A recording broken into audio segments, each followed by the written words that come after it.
Cerita-cerita ini mungkin tidak banyak teman-teman dengarkan. Kalau you buka TV, dengar berita, Anda hanya mendengar separuh. Dan itu cerita yang sudah diedit dan sudah disensor. Tapi hari ini saya berdiri sini, saya kasih tahu, kami sedang menangis.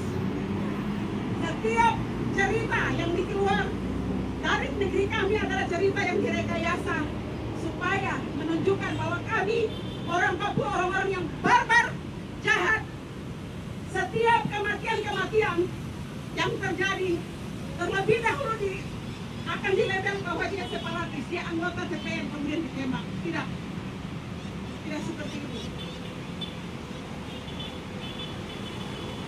Kematian-kematian yang saya cerita sekarang adalah kematian oleh masyarakat saya, masyarakat sipil, masyarakat biasa.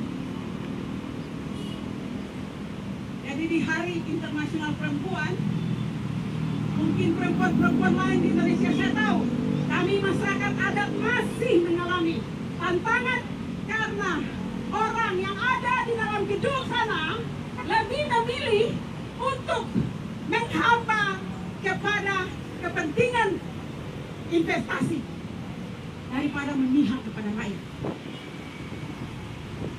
Negeri ini sedang digadaikan. Kalau cerita-cerita bahwa dui fungsi ABRI itu tidak ada, kami harus berjuang banyak. Di Papua, TNI, Polri yang menjadi guru dan yang menjadi dokter ojek dan menjadi tenaga kesehatan. Kenapa adik-adik saya menolak makan siang gratis? Teman-teman mau tahu kenapa? Kalau di kota besar seperti yang saya tinggal sekarang di Jayapura, atau di Manokwari, atau di Sorong, di kota, itu orang sipil mungkin yang melayani makan. Tetapi di daerah seperti Intan, Jaya, Puncak, Mulia, dan sebagainya, makanan itu dilayani, bukan siang gratis, dilayani oleh aparat. Bagaimana rasanya aparat yang angkat senjata bunuh keluarga saya, datang mau makan kasih saya, bisa tidak saya makan? Tidak. Saya tidak bisa makan. Saya manusia. Itu sedikit cerita. Kalau kita bicara keadilan, pelanggaran HAM besar yang terjadi, kasus Biak berdarah tahun 98, kasus Wasior berdarah, kasus Wamena berdarah, kasus Paniai berdarah, tidak pernah diusut tuntas.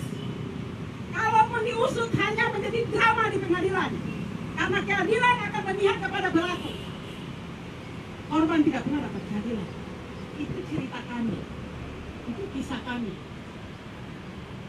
Susah dan mustahil mendapatkan keadilan di negeri ini untuk orang Papua. Ketika mama kami, Mama Yasinta Moiwen, ketika tanahnya 2 juta hektar diambil untuk kepentingan proyek strategis nasional, dia datang mengadu ke sini, berdiri di sini, pergi ke Mahkamah Konstitusi. Apa jawaban yang didapat? Tanpa jawaban. Itulah. Tidak ada keadilan bagi kami di atas negeri ini. Lantas kami harus cari kemana? Kami butuh solidaritas kawan-kawan, kami butuh solidaritas teman-teman, kami butuh solidaritas setiap perempuan Indonesia untuk berdiri bersama kami, menangis bersama kami, membagi cerita-cerita ini menjadi bagian dari cerita kawan-kawan.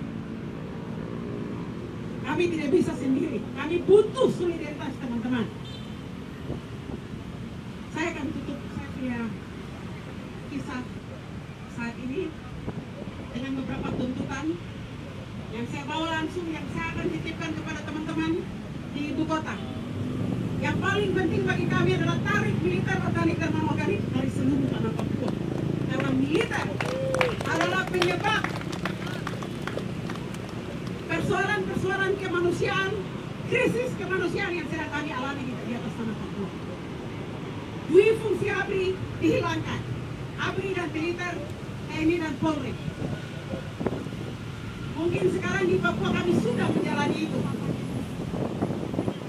Di Jakarta baru wacana, kami sudah mengalami itu. Bahkan dari tahun yang lalu, sebelum presiden yang sekarang. Itu cerita kami.